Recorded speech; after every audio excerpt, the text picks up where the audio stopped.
में ऐसे सैकड़ों मंदिर हैं जो कि भैया मॉडर्न आर्किटेक्चर से भी ज्यादा एडवांस है और उनसे 2 कदम आगे हैं। और साथ ही साथ भारत में हजारों मंदिर ऐसे भी हैं जो काफी ज्यादा रहस्यमयी हैं, जिनमें से एक है कोणार्क सूर्य मंदिर। ये तो आपको इस मंदिर के नाम से पता लग ही गया होगा कि ये एक सूर्य मंदिर है, लेकिन क्या आपको पता है कि इस कोणार्क शब्द का असली मतलब क्या है और आखिर क्यों 800 साल पुराना ये मंदिर आज भी करीब 121 साल से बंद है? और आखिर क्यों ये इतनी हाई टेक्नोलॉजी से बना हुआ मंदिर जिसमें कि चुंबक और लोहे का इस्तेमाल किया गया था मंदिर को स्टेबल रखने के लिए, आज टूटने की कगार पर खड़ा है? तो आज हम जानेंगे कोणार्क सूर्य मंदिर से रिलेटेड हर सवाल का जवाब और होगा हर रहस्य का पर्दाफाश आज के तगड़े वीडियो में।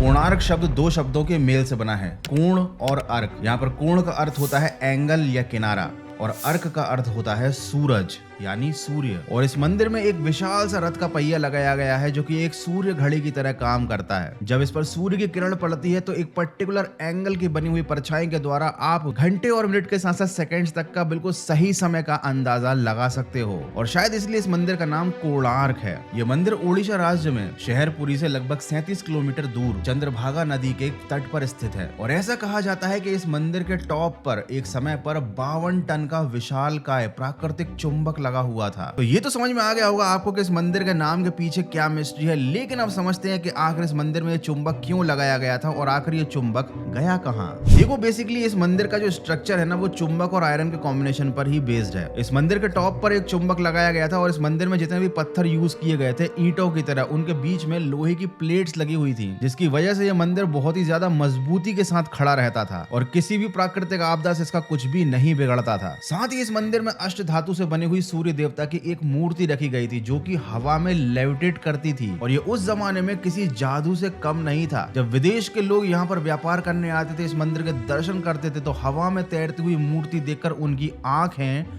फटी की फटी रह जाती थी। और इस अष्ट धातु की मूर्ति के लेविटेट करने के पीछे का जो सीक्रेट था वो था यही मैग्नेट, जो मंदिर के टॉप पर उस टाइम पर लगा हुआ था। लेकिन चूंकि ये मैग्नेट बहुत ही ज्यादा पावरफुल था और उस समय समुद्र का जो तट था वो इस मंदिर से काफी नजदीक था, तो जो समुद्री जहाज थे उस टाइम के, उनके कंपास इस मंदिर के पास आते ही खराब हो जाते थे और वो रास्ता भटक जाते थे। और इसी फेनोमेना, इसी घटना ने विदेशी आक्रमणकारियों का ध्यान इस मंदिर की तरफ खींच लिया। ऐसा कहा जाता है कि पुर्तगाली हमलावरों द्वारा इस मंदिर की चुंबक को निकाल लिया गया और वो चुंबक को अपने साथ जहाज में रखकर पुर्तगाल ले गए और साथ ही वो सूर्य देवता की मूर्ति को भी अपने साथ चुरा कर ले गए। लेकिन इसी के साथ साथ कुछ लोग ये दावे करते हैं कि जिन आक्रमणकारियों ने भारत पर हमला किया था और बहुत सारे बाकी मंदिरों को तोड़ा था, उन्होंने ही कोणार्क के मंदिर को भी तोड़ दिया, उसकी मैग्नेट को नष्ट कर दिया, मंदिर पर से हटा दिया और सूर्य देवता की मूर्ति को भी उन्होंने कहीं पर दबा दिया है। हालांकि ये रहस्य आज भी एक रहस्य है और भारत सरकार के पास या भारत के लोगों के पास इस रहस्य को सुलझाने का टाइम नहीं है। शायद यही दुर्भाग्य है इस देश का कि यहाँ पर जो रहस्य होता है ना, वो रहस्य बनकर ही रह जाता है। एनीवे, इसी चुंबक की वजह से इस मंदिर के स्ट्रक्चर को मजबूती मिलती थी। इसमें लगे हुए पत्थरों के बीच में लोहे की प्लेट्स लगी हुई थी और जब इस चुंबक को हटा दिया गया तो पत्थर अपनी जगह पर सेट नहीं रह पाए और इस मंदिर का जो स्ट्रक्चर था वो काफी ज्यादा कमजोर हो गया। आज आप जब घूमने जाते हो और कोणार्क में जिस मंदिर को देखते हो वो केवल एक बचा हुआ मंडप है, लेकिन एक समय पर इस मंदिर में टोटल 3 मंडप हुआ करते थे। चलो, वो 2 मंडप तो समय के साथ साथ टूट गए, लेकिन ये जो एक बचा हुआ मंडप है जिसे आज मेन कोणार्क मंदिर माना जाता है, उसके द्वार भी 121 साल से बंद हैं।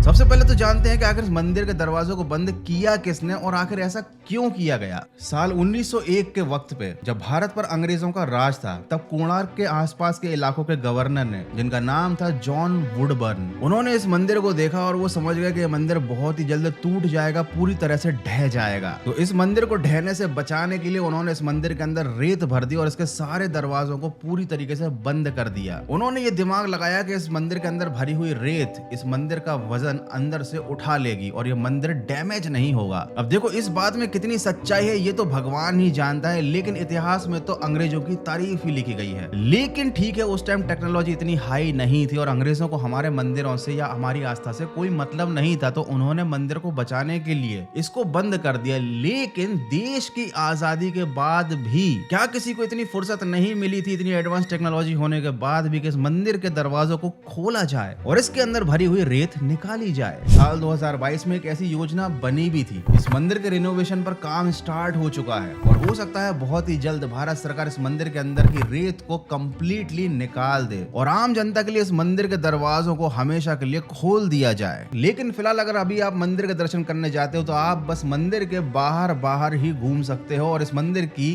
खूबसूरती को बाहर से ही निहार सकते हो। हालांकि इस मंदिर के बाहर भी बहुत सारी ऐसी चीजें हैं जो आपको आश्चर्यचकित कर देंगी। ये मंदिर समय की गति को दर्शाता है। इस मंदिर को सूर्य देवता के रथ के आकार से इंस्पायर्ड होकर बनाया गया है। इसमें 12 जोड़ी पहिए लगे हुए हैं जो दिन के 24 घंटों को सिंबलाइज करते हैं। साथ ही इस मंदिर रूपी रथ को 7 घोड़े खींचते हुए नजर आते हैं और ये 7 घोड़े 7 दिन का प्रतीक हैं। और जैसा मैं बता चुका हूँ, इस मंदिर में लगा हुआ रथ का पहिया एकदम एग्जैक्ट मॉडर्न घड़ी की तरह प्रिसाइज टाइम बताता है। तो सोचो, जब मंदिर के बाहर इतनी बढ़िया बढ़िया चीजें हैं तो मंदिर के अंदर क्या होगा। अंदर जो भी होगा वो मंदिर का गेट खोलने के बाद ही पता चलेगा और ये भी पता चल जाएगा कि भैया मंदिर के गेट को अभी तक इतने सालों तक बंद क्यों रखा गया। क्या हमसे कोई बात छुपाई जा रही है? एनीवे, हम लोगों को तो ये बताया गया कि भैया ग्रेविटी की खोज न्यूटन ने कर दी थी और घड़े की खोज भी किसी महान अंग्रेज ने कर दी थी, जबकि ये सारी चीजों की खोजें भारत में हजारों साल पहले वहां के ऋषि मुनियों ने कर दी थी। और आज भी भारत में ऐसे ऐसे मंदिर अवेलेबल है जिन्हें बनाना